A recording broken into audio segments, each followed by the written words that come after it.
Hello. Well, Barca certainly let slip a great opportunity to go 5 points clear at the top of the league after a 2-0 defeat at Real Madrid. Our great rivals go a point above us. They've got superior head-to-head goal difference now, going into the last 12 games of the season. So what went wrong? Gerard Piqué called this Madrid the worst Madrid in years. So why is it that Barca have failed to score against them in both games this season? Well, let's take a look at the starting lineup to begin with. On the face of it, it looked okay. You know, we had Jordi Alba returning, which was good. Arthur and Vidal were played in midfield, so we didn't have the third forward of Ansu or Braithwaite, where Quique Setien was supposed to be going to be brave, but he preferred Vidal to make a 4-4-2, and Arthur Melo was preferred over Rakitic. Titi was preferred over Lenglet in defence. So you could argue that we could have played more adventurously, but the first half was pretty positive. I think Barca controlled more of the game. We had the better chances. Madrid did very little. A couple of times their high press won the ball back in our half, and they had a couple of half chances that Benzema hit the best chance over the bar. But Barca created the best chances in the first half. Busquets and Arthur Melo controlled the midfield, and Jordi Alba and Semedo got forward on the flanks. Jordi Alba created the first chance for Griezmann, which Griezmann hit over the bar. A poor finish, but if you look at it again, there was a little bit of a bobble before the ball arrived to Griezmann. Arthur Melo had a very good chance when he went through alone, and Messi had 3 efforts, all of which were stopped by Courtois, who evidently won the pre-match Twitter war. Anyway, so the first half generally good, but we failed with our finishing. The second half began similarly. Barca began with the ball and possession, but around about the 55th minute, Madrid began to get on top. They began to press us, and we were getting bogged down. Some of this I put down to the physical form of Arthur Melo, who doesn't seem to last the 90 minutes as well as he could do. And when his level starts to drop, then the whole team began to drop. So Madrid had their first good chances. Ter Stegen made a stunning save. I mean, how he got to that ball from Isco, flying across to put his hand, crossed his arm to tip it past the post. Absolutely fantastic. I mean, he's the best goalkeeper in the world, I believe. And then, of course, Piqué cleared one off the line. And, we were looking under the cosh. And this was the point that Quique Setien decided to make the first substitution. And he brought on Martin Braithwaite for Arturo Vidal. Now, the first impression was, Braithwaite almost scored the first time he got the ball. He went through and almost scored.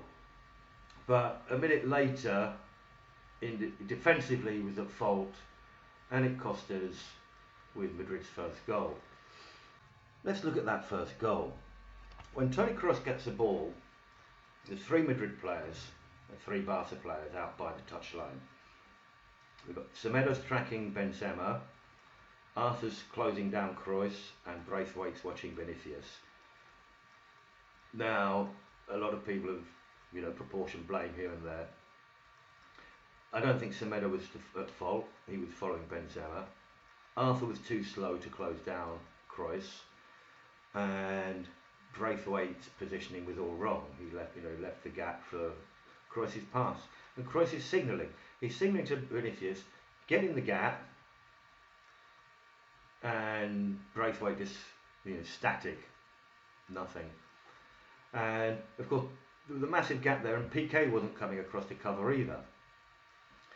And he was a bit slow to come across when the ball came through to Vinicius.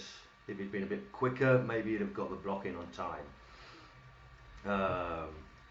Going back to the substitution, if Vidal was on the pitch, would he have made the same mistake as Braithwaite? If Rakitic was on for Arthur, would he have closed down Kroos more quickly?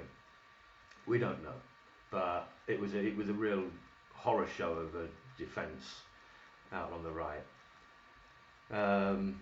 After the 1-0, we lacked character again, and I've said before about we're missing a Carlos Puyol type character.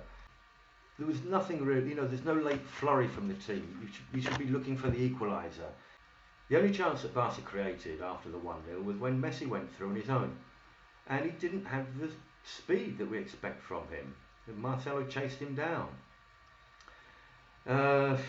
It does worry me that Messi may, he's going to be 33 in June. Are we beginning to see the beginning of a decline?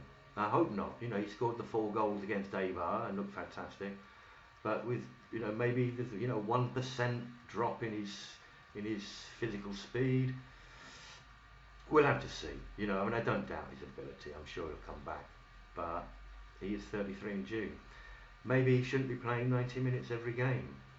Maybe at his age he should start to be rested. And when we're winning 3-0 against Eibar, he could have been rested instead of Griezmann. The end of the game was the most disappointing thing. We should have been pressing for an equaliser, but there was no surprise really when Madrid scored in injury time. Titi was perhaps at fault, but he was up against a guy who just come off the bench and was raring to go. But all in all, very disappointing. I suppose we should look at some of the positives. I thought PK was excellent, apart from on the first goal. He made some vital interceptions, and generally the defence was very good. I thought, and Ter Stegen was excellent with his flying save. I thought Busquets was good. Semedo had a good game, and the first half, Arthur Miller was very good. The negatives, I think we have to talk about Frankie de Jong again, who was disappointing. He was covering Jordi Alba's runs up the left, so perhaps he couldn't get quite as involved, but it was a very quiet game, and we expect more from him. Griezmann, a similar case. I said I don't doubt his finishing. He got the goal at Napoli, but he was quiet again today, and I'm sure we were all hoping for more from him. He's got 14 goals this season, which isn't bad, considering he's played a lot on the left. But as I say, I think we were expecting more from him.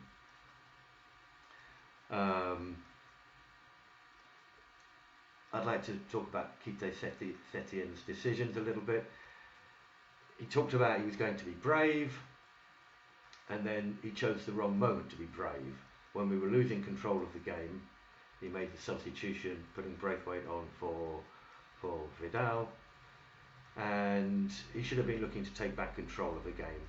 Whether that was putting in Rakitic then, which I must say I'm disappointed to see so many people attacking Rakitic on Twitter after all he's done for us over the years, including scoring the winner last year. And I wonder if he'd put the chance that Arthur had in the first half, when the Rakitic would have scored with that chance. And I wonder whether Rakitic would have closed down Toni Kroos better on the first goal as well. But except Arthur's looks a better footballer, but he doesn't last the pace. So anyway, from here we've just got to carry on. We've got 12 games to go in the league. There's only a point between Madrid and us. next Sunday we could be, or next Saturday we could be back on the league if we beat Real Sociedad at home. It's a 6:30 kick-off here in Barcelona. Madrid then go to Betis on Sunday. So we could be back on top of the league next week. And then there's another 11 games after that to go. So we have to stay positive. Take this one on the chin. It's a game we could have won, but we're not out of the title race, so we've just got to get back in there and win the next game. Okay, I'll be back on Wednesday with lots more to talk about. Okay, send me your comments, what you think about the game, and if you like the video, put a like on the video and subscribe. Okay folks, Bisquel Barça, and I'll see you on Wednesday. Bye for now.